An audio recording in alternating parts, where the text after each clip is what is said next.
Hello readers, I'm Amy and I've already filmed this Q&A and then I deleted it off my camera before it was totally downloaded onto my computer because I'm just that organized.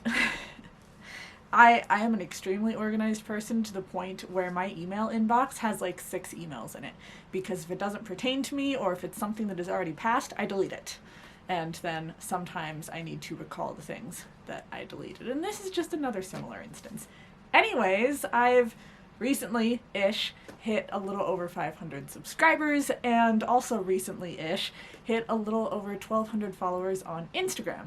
So we're going to see some photos, we're going to answer some questions. You guys were ruthless. Some of these questions are really hard, but also good for you because that makes for more interesting content. So let's get started. How do you fit reading into your daily routine? Like, are there specific times of the day you read, or do you just read when you feel like it? So I am incredibly privileged when it comes to reading time. My job is a little unusual, I guess. Maybe not unusual, that's not the right word. I work at a psychiatric residential treatment facility, or PRTF. Basically, I work with teenagers who have a drug history, who have childhood trauma, they're suicidal, they're depressed, they're anxious. So I work there. It's tough. Working with kids is tough, and my shifts are overnights. So I work 4 nights per week. So I have 3 nights off, but I end up working on my sleep schedule so that I can keep regular social hours whenever I'm not working, which makes it kind of hard on Saturdays because I'll wake up Saturday morning from sleeping all night on Friday and I'll be awake for like 2 or 3 hours and then I go back to bed. But point of this is fitting reading into my daily routine. I also just realized that my microphone is not plugged in, so hopefully I don't have to film this again. Anyways, my job is 40 hours a week, standard, sometimes a little more, depending on if I need to pick up extra shifts here and there. And in those 40 hours a week, I will spend about 2 hours on 3 of those mornings getting them ready to school, unless they're like on school break or something. Sunday mornings, I don't really deal with them that much because they're usually sleeping in, so I head out a little early. And probably an hour or so on those 3 school days getting them up for showers or getting them ready to head out to an early activity. So all in all, that's a lot of spare time. As long as I am checking up on these kids every 30 minutes to make sure they're still alive, they're not hurting each other, they're not hurting themselves, I can basically do what I'd like with my time. And most of that is catching up on all of my friends' YouTube videos and reading. Sometimes some other like crafty activities to decorate the lodge and stuff, but mostly I do a lot of reading. That's how I've done so much reading in the last almost 2 years, is I just have all of this time. That's how I found BookTube, is I ended up looking up reviews for the books that I was reading, and saw BookTube and I'm like, oh, maybe I should join that because I have things to say on books. So here we are. That's how I fit it into my daily schedule. I am in school right now, so my reading is really going to slow down, especially since I started my graphic design courses. However, with those graphic design courses, I can't really do that at work. I can do some of my textbook reading and I can watch some of the instructional videos, but the whole computer system would die immediately if I tried to upload Adobe. So, next question. Hello! Oh, I get 2 kitties in the room. Next question is, what book can you read over and over again without getting tired of it? Now, I'm going to say that this is different from what my favorite books are. My favorite books in the world are Dracula by Bram Stoker and Jurassic Park by Michael Crichton. I love those books. I try to reread them at least once a year. I'm always ready for that adventure again. But that said, when I'm done reading one of those books, I don't immediately feel like picking it up again. However, a book that I read for the first time last year, The Heart's Invisible Furies by John Boyne, that is one I'll listen to the audiobook and be so in love with it, but that whenever the audiobook is over, I want to start listening to it again. So, while it's not one of my top 2 favorite books, it is one of my favorite books, and it's one that I think I could begin again immediately after finishing. Whereas Jurassic Park or Dracula, I want a little bit of a buffer there to soak it in. If you can have dinner with any one author, who would it be and what would you ask? So this probably won't really surprise anyone if you've seen any of my recent videos. It would probably be between Meg Ellison and Mallory O'Meara, for some different reasons. Meg Ellison did the Road to Nowhere series. That's the Book of the Unnamed Midwife, the Book of Edda, and the Book of Flora. It's a super feminist, super queer dystopia. I love it.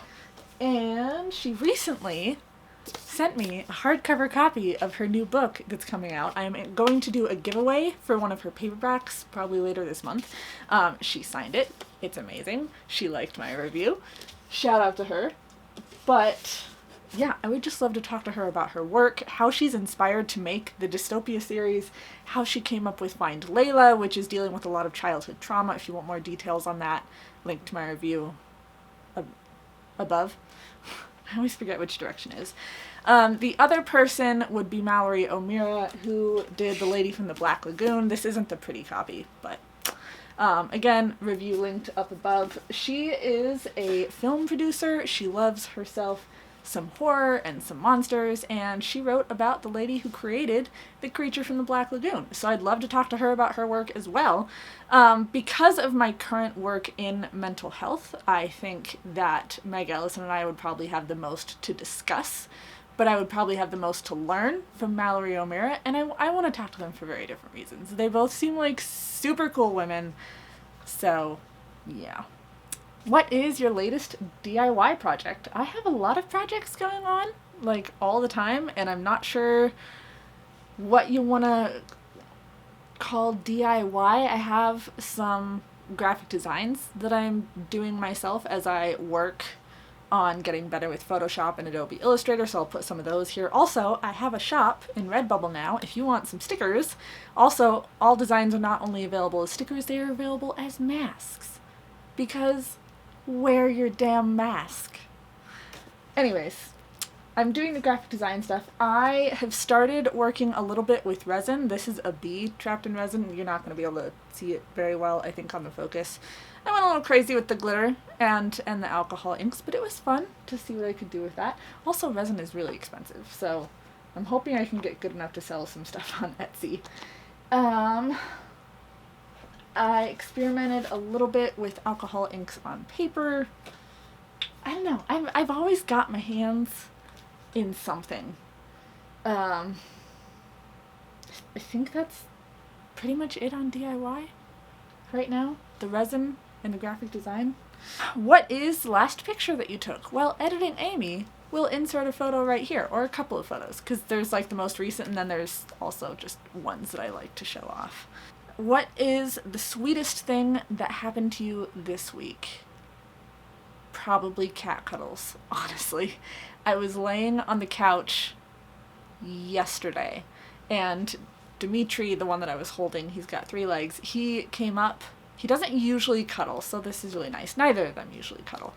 But he came up and he was like right in the crook of my knee, and then he climbed up onto my tummy and just sort of laid there, and then whenever I wanted to turn over, I like hugged him and turned, and he was laying next to me, and we laid together for like half an hour like that before I started to fall asleep, and he ran off because Papa was home.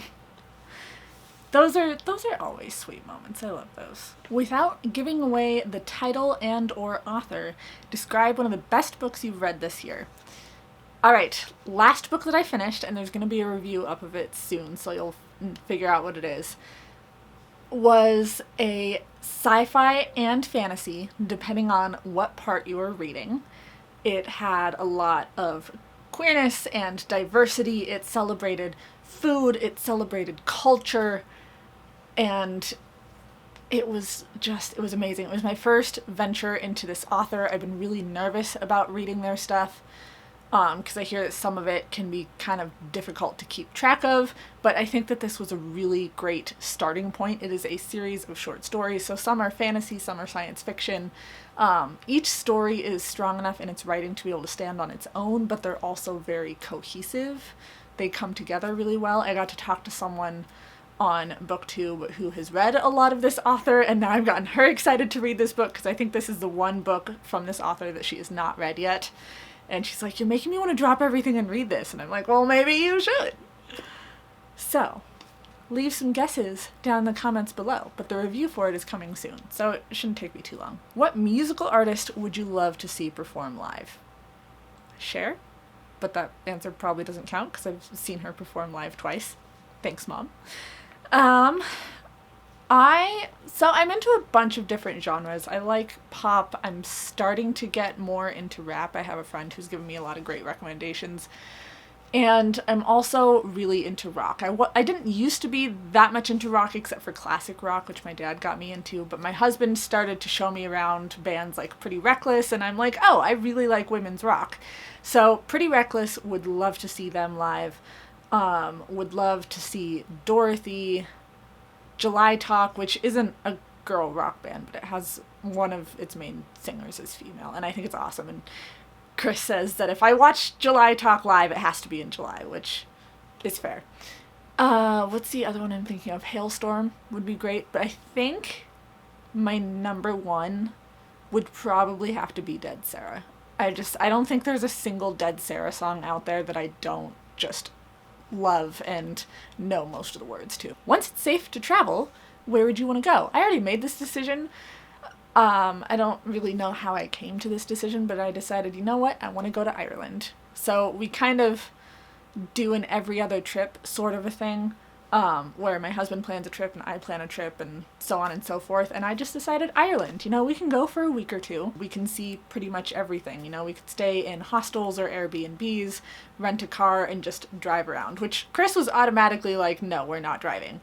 But if I have to, I will learn how to drive on the other side of the road, because if we don't rent a car, it is like 3 times as much money to go there. So I'd really rather just rent a car. But we'll have that argument when we get there. If we get there. Hopefully we'll get there. I'm holding out hope. Favorite subgenre? Probably sexual assault contemporary fiction.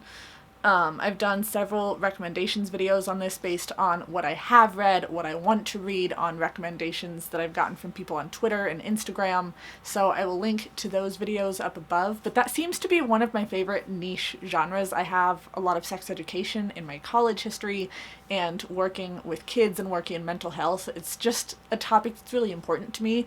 And when reading those books, I like to learn like different ways that those characters coped with it, how the situation came about. It's really interesting to me, and I don't want that to sound bad, because I don't mean it in a bad way, but that topic is just very interesting. It's very meaningful for me. I think I have a lot to learn from it. I generally really enjoy going on that journey with the character. Enjoy's the wrong word. It's the niche genre that I like, and it's hard to explain why I like it as much as I do. I've also learned recently that I'm actually pretty into like religious and political fiction. I say that hesitantly. I don't like talking about religion or politics because it turns into this whole nasty fight, because heaven forbid someone have their own opinions on something. But in slowly working my way into fantasy, and for my appreciation of like the second Mistborn book and Elantris, yes, Brandon Sanderson is pretty much all of my fantasy experience at this point, because he's the one that's getting me interested in the genre. But I'm liking the way he talks about politics and religion in there. I like exploring some of his concepts. I think it's really interesting. So that could potentially be a favorite niche genre of mine. Least favorite writing style. I have a lot of answers to this question. In general, I don't really love the young adult writing style. I don't read a lot of young adult, because for me, there's not usually very complex writing in young adult. Like, it's very much geared towards a certain style whenever it comes to subject matter and writing style. and it's just not something that really appeals to me that much. There are books from that genre that I've absolutely loved that I think are really well done, but in general the writing style just isn't something that appeals to me. Along that same line, there are certain things in books that I don't like that I think can affect the writing style. Stream of consciousness is a huge one. I've read a couple stream of consciousness books that I've liked. The only one I can think of is Red Clocks, which was stream of consciousness, but most stream of consciousness stuff I just can't do. My first experience with Virginia Woolf was Mrs. Dalloway, and that is very stream of consciousness, and I hated it because, like, here's what this woman's thinking, here's what the guy across the street getting into the taxi's thinking, here's what the taxi driver's thinking, here's what the guy in front of him is thinking, and I'm like, I don't care, and this has absolutely nothing to do with the story, does it? So, stream of consciousness. Also, unreliable narrators. Unreliable narrators just make me question everything in a way that I don't like. I like to be able to try and figure out what's going on in a book, and if you have that unreliable narrator, something about it just, I can't. And I guess that has more to do with tropes than writing style, but I'm putting in there as a freebie. I hate unreliable narrators. I hate them so, so much. Reasons you have for buying a book. I've bought a lot of books lately. I actually feel really ashamed of it. Any reason you can think of, really. I'm like, oh, this cover's really pretty. Let's see what the synopsis is, and maybe I'll like it. So synopsis is a huge thing. I like it if it fits into one of my niche genres, if it's one of the bigger genres that I like, or maybe I'm really getting into that author and I want to explore them a little more. I like really nice covers. Like, whenever it comes to board games, which my husband and I play a lot of, the better quality the art on the board game, usually the better quality the board game itself in its play and its structure and everything. And I tend to think of that same concept with books too. This, of course, isn't always true. It's a very general statement. But I feel like a lot of times, in a lot of instances, the more effort you put into the cover, the more effort there is in the writing. Maybe that's just a marketing thing. Maybe that goes by publishers. I don't know. But I've read some very pretty books on the inside and on the outside. Also just hype, which, as we all know, can really work against you. There have been some books that have been super hyped that have just not met that bar for me. But if I hear someone talk about it enough, like, Angela, I am blaming you entirely for N.K. Jemisin and that exploration. Yes, Angela from Literature and Science Alliance, she did a video on how to get started at N.K. Jemisin. And I keep hearing about N.K. Jemisin, so I'm like, alright, fine. I will look into this author, and she got me immediately from that first page. So, Angela, it's your fault. Good for you. Which books do you want to see adapted? The main one that I think of, and I think the one that I talked about the first time that I filmed this video, is Women Talking. I did a review on this book last year, so I will either link that in the corner or down in the description, because I have like a limited number of cards that I can put in. Women Talking is about a Mennonite colony, and you have a bunch of women and girls who are being drugged and raped. This was something that actually happened. This book is based on that story. The author grew up Mennonite, so it is own voices, and it's basically a fictional account of what do you think these women were thinking after this event. So in this story, all of the men are taken away, like, down to the court to fight for themselves, and the women get together in a meeting.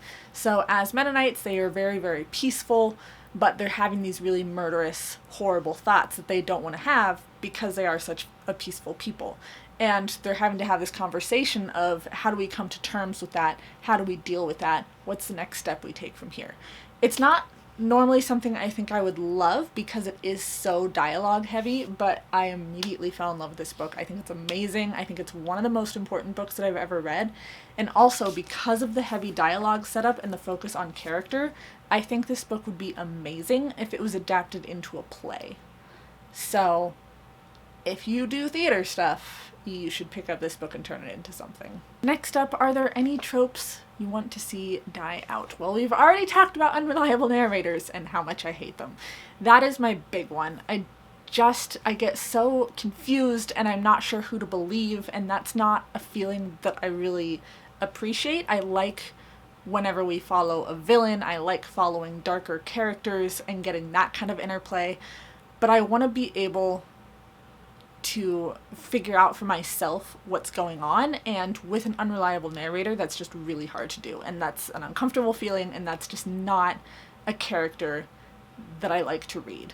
Also, detectives. Isaac Asimov is better about this because the detective in his stories isn't totally tropey, but 99% of books with detectives I'm just so over at this point. Because let me tell you, there's this detective character, and he's had a really bad relationship, probably gotten divorced, strained relationship with his kids, kind of on his own with everything. Yeah, that's every single detective character ever. Isaac Asimov, like I said, is changing that up a little bit for me, although I have hit a point in those books where the relationship stuff is starting to come into play, and I'm like, no, don't do it. But detective characters, they're all the same. Take any detective from any book and switch them around, and the story will not change, and I hate that. Detectives are some of the most boring characters out there because they are all exactly the same miserable people. Please change that. I'm sure there are detectives in life who have some great marriages and some great relationships with their kids. Come on. Do you think you've already read the... This is the question from Hillary from Melted Books. Do you think you've already read the best book of your life, or is it still to come? There's a lot that goes into that. Generally, I would say I don't think I've read it yet, because I'm not quite 27 at this point. I'm sure I have a long life ahead of me and a lot of books to read. However, in my life, and especially since joining BookTube, I have read so many books that I feel like I'm getting to that point where it's harder to find a 5-star book because I have so many other books to compare it to. So in that sense, I think I have read some of the best books that I will ever read. Have I read the best book? I don't really know yet, but some of the books that I've read since joining BookTube, like Women Talking, or How Long Till Black Future Month was another one, like, they're just so amazing. Like, I don't know that I'm really going to find anything to top that. So, I don't know. That's not really an answer, but who's to say? I think I've read some of the most important books, but I don't know that I've read some of the best books. I don't know. Last question, from all the books you've read, what main character would you play or swap lives with, and why? Short answer, none of them. While I love reading books and escaping into books, each of the main characters within their world has so many problems, and there are so many problems with the world itself. Like, things are in danger, or world wars are happening, or there's vampires. Like, I don't know that I would actually want to switch places with any of them, because, like, this life is crazy enough without me switching lives with someone else. Longer answer, getting back into the Isaac Asimov robot series. I'm reading Robots of Dawn right now, so I have like one book left to go in his robot series. I would consider this one. Yes, the detective in this book is investigating murders and problems with the 3 laws of robotics, but I think it would be interesting to live in some of the spacer worlds, like off of Earth, and they have their own kind of interesting cultures and stuff, but also they just don't have as many people as they're close to, but like Earth is too many people at this point. I don't know. Maybe switch places with some characters in here. But generally, no, because all of the worlds that I read about have enough problems of their own that I don't want to get involved in. So that was it. Hopefully I can edit this video down from like 40 minutes. We'll see. Hopefully I can remember to get this whole thing on my computer this time before deleting it off of my camera. So please, like, subscribe, be friends with myself and my cats on social media, and I will see all of you in my next video. Bye, friends.